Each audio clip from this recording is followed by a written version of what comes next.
Betrayal to Liberation Journey. She looked me straight in the eyes and lied, and in that moment, the world I built with my best friend shattered like glass on concrete.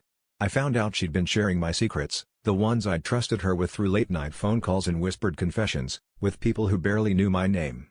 The betrayal cut deep, not just because of what she did, but because I had believed in her more than anyone else. For weeks, anger was the only thing keeping me warm. I replayed every conversation, every memory, wondering if any of it had ever been real. Trust felt like a trap, and I convinced myself I'd never let anyone in again. But the loneliness that followed was even colder than the betrayal itself. I saw her in the hallways, laughing with others, and realized I was the only one still shackled to what happened. One sleepless night, I stood in front of my mirror and asked myself who I was without the weight of that pain. I realized holding on to anger was giving her betrayal more power over my life than it deserved. Forgiveness wasn't about letting her off the hook, it was about unclenching my fist so I could hold on to hope again. I wrote her a letter, not to send, but to say everything I needed to release. Slowly, I learned to trust again, one small risk at a time.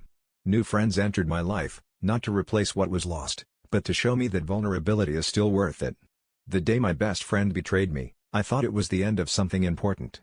But forgiving her turned out to be the beginning of trusting myself, and that's the trust that matters most.